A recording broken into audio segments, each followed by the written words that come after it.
servira de base à ce moment de partage biblique se trouve dans l'Évangile selon Marc au chapitre 10, et je lirai à partir du verset 35 jusqu'au verset 45. Dans ma version du Semeur, elle porte comme titre « Grandeur et service ». Dans d'autres versions, c'est aussi des questions, simplement questions posées à Jésus. Voici ce que ce texte nous dit. Les deux fils de Zébédée, c'est-à-dire Jacques et Jean, viennent lui dire « Maître », viennent dire à Jésus « Maître, nous voudrions que tu fasses pour nous ce que nous te demanderons. » Et Jésus leur répond « Que voulez-vous que je fasse pour vous ? Donne-nous, lui dirent-ils, de nous asseoir l'un à ta droite et l'autre à ta gauche dans ta gloire. » Jésus leur dit « Mais vous ne savez pas ce que vous demandez.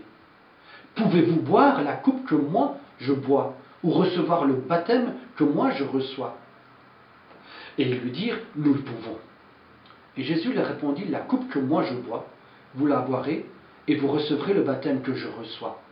Mais pour ce qui est de s'asseoir à ma droite ou à ma gauche, ce n'est pas à moi de le donner.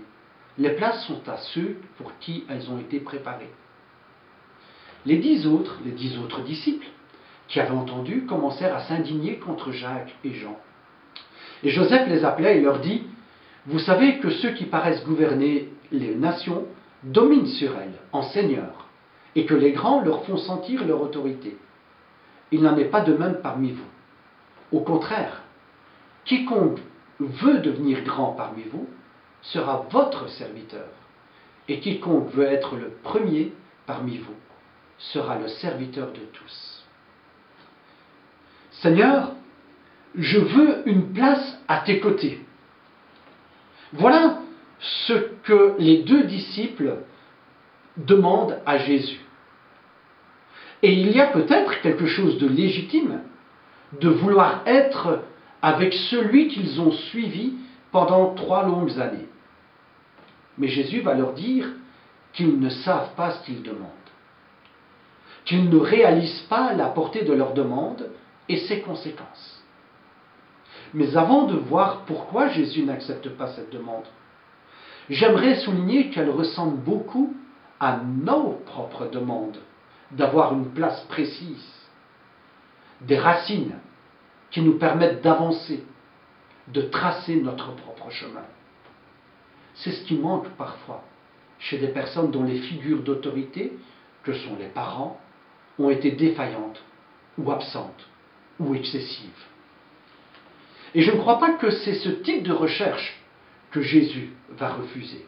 Je m'explique. Avoir la première place, la demander, ou pire encore, la conquérir, c'est souvent au détriment des autres. C'est souvent en excluant les autres, en battant les autres. Et là, Jésus n'est pas d'accord. Là, Jésus marque son désaccord. Vous ne savez pas ce que vous demandez. Ce qui est erroné dans votre demande, c'est cette volonté de créer une hiérarchie entre les hommes. Plus d'honneur pour moi que pour les autres. Plus de prestige, plus de gloire pour moi que pour les autres. Dans l'Antiquité, la droite symbolisait cette volonté d'honneur.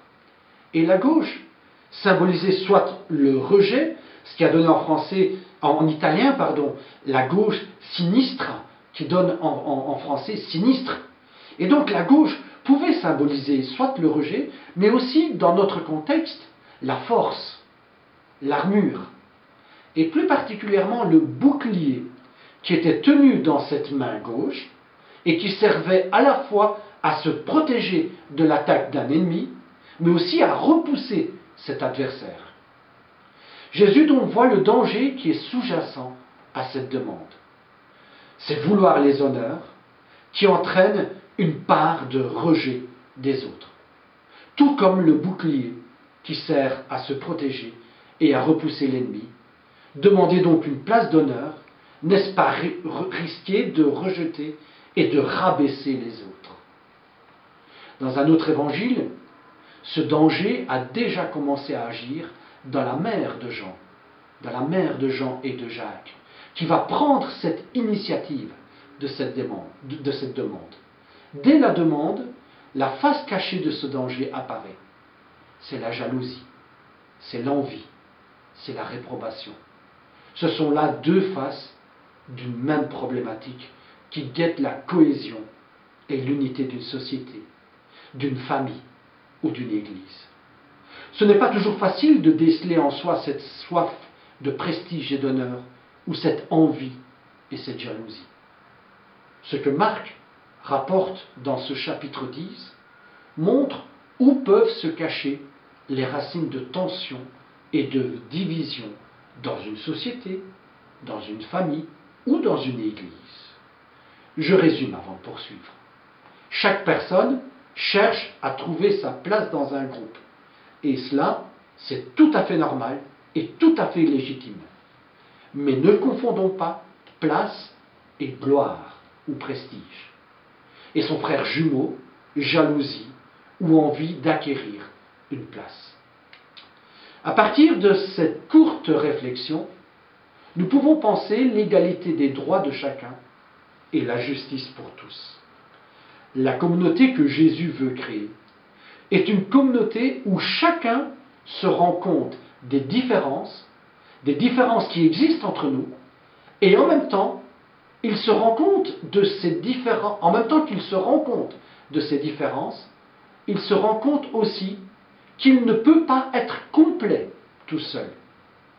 C'est un des sens que je trouve dans le texte du livre des Actes des Apôtres, au chapitre 2, où il est écrit que tous les disciples ensemble persévéraient dans la communion fraternelle, dans l'enseignement des apôtres, dans les prières et la fraction du pain. Ils persévéraient. Persévérer, c'est se rendre compte des différences qui existent entre nous et en même temps se rendre compte que notre communion avec Dieu n'est pas complète quand on est tout seul.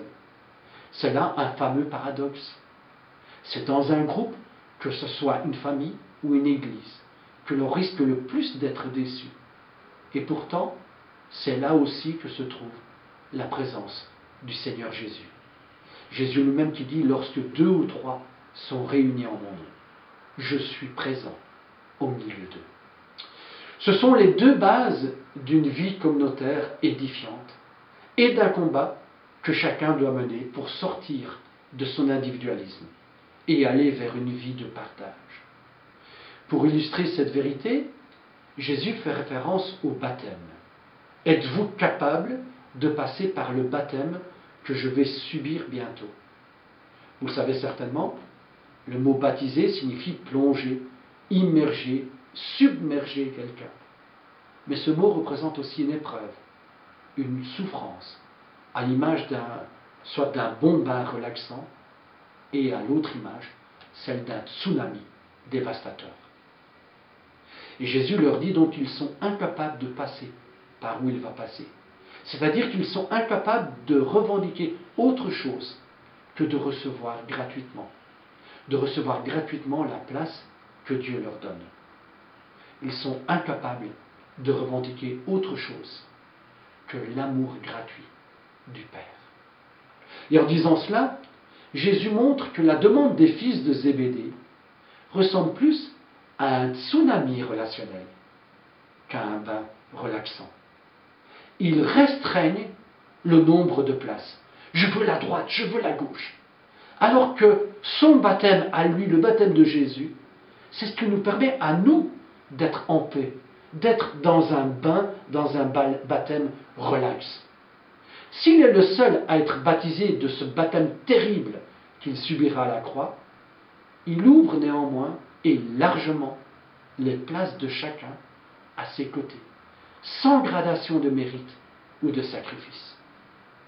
Et avec cette multiplication de places ouvertes pour chacun, Jésus invite tous ses disciples, ceux d'hier comme ceux d'aujourd'hui, à vivre ensemble, sans jalousie ni esprit de rivalité. C'est la vocation qu'il nous adresse. Et c'est comme cela que chacun sera utile pour les autres et que chacun pourra recevoir des autres. C'est d'ailleurs notre mission.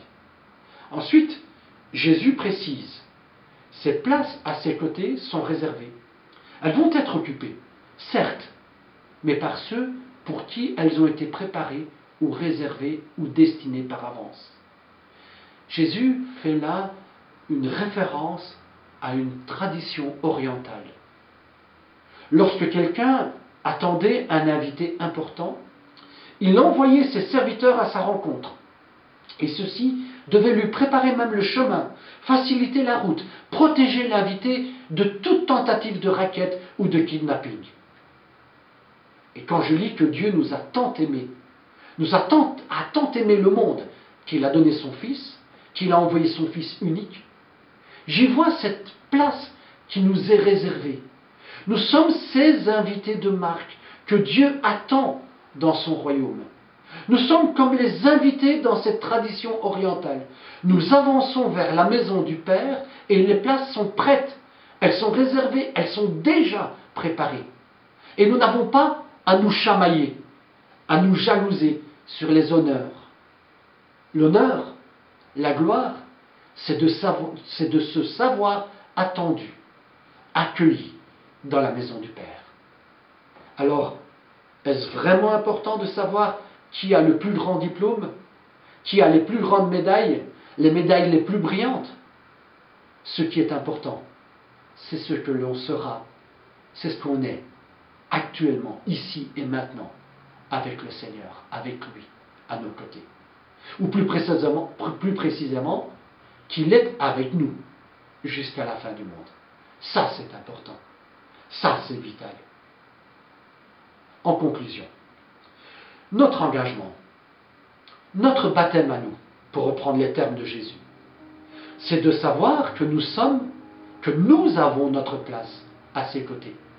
Et savoir en même temps que ma place, elle est tellement confortable, elle est complète lorsque je réalise que les autres, avec leurs qualités, mais aussi avec leurs défauts, participent au même projet que moi.